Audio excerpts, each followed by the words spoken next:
જૂનાગઢના મેયર પદે ધર્મેશ પોસિયાના નામની જાહેરાત કરાઈ છે। આકાશ કટારાને ડેપ્યુટી મેયર તરીકેની પસંદગી કરાઈ છે, તો પલ્લવીબેન ઠાકરની સ્ટેન્ડિંગ કમિટીના ચેરમેન પદે વરણી કરાઈ છે।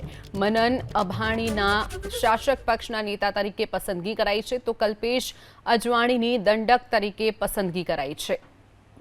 જૂનાગઢના મેયર પદે ધર્મેશ પોસિયાના નામની જાહેરાત કરાઈ છે, તો આકાશ કટારાને ડેપ્યુટી મેયર બનાવાયા।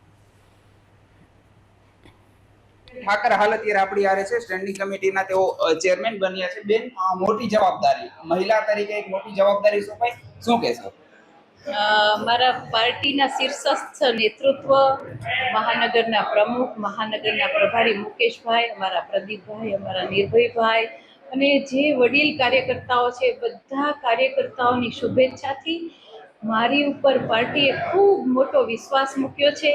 આપણા આદરણીય નાણામંત્રી નિર્મલા સીતારમણ એ પણ અત્યારે નાણામંત્રી છે, એક મહિલા છે, અને આપણે સૌ જોઈએ છીએ કે કઈ રીતે આ દેશ આર્થિક ગતિ કરી રહ્યો છે।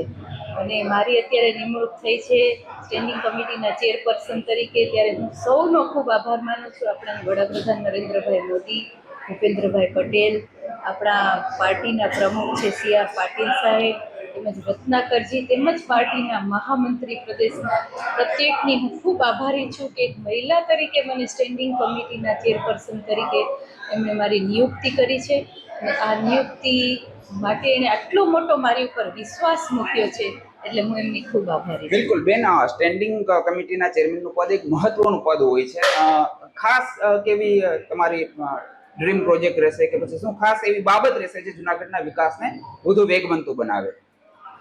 આમ તો 48 કોર્પોરેટરો ચૂંટાયેલા છે, એટલે કોર્પોરેટરો સાથે રહીને વિકાસના જે કાંઈ પણ કામ કરવાના થતા હોય છે, એ વિકાસના કામો લોકોના સૂચનો લઈને, શહેરની અંદર જેન્ટ્રીઓ પણ છે, શહેરના ઘણા બધા એવા લોકો છે કે જે સૂચનો કરશે એ પ્રમાણે આગળ ઉપર મારું જૂનાગઢ કેવું હોય અને એનો વિકાસ કઈ રીતે હોય। આમ તો આપણે જોઈ રહ્યા છીએ કે અત્યારે તળાવનો વિકાસ પણ ખૂબ થયો છે, તળાવ આખું તૈયાર થઈ ગયું છે, વાઘેશ્વરી તળાવ છે, એટલે ભારતીય જનતા પાર્ટીની સરકાર જૂનાગઢમાં હતી જ કોર્પોરેશનમાં, ના ટ્રિપલ એન્જિનની સરકાર છે, એટલે વિકાસના કામો પણ ખૂબ થશે।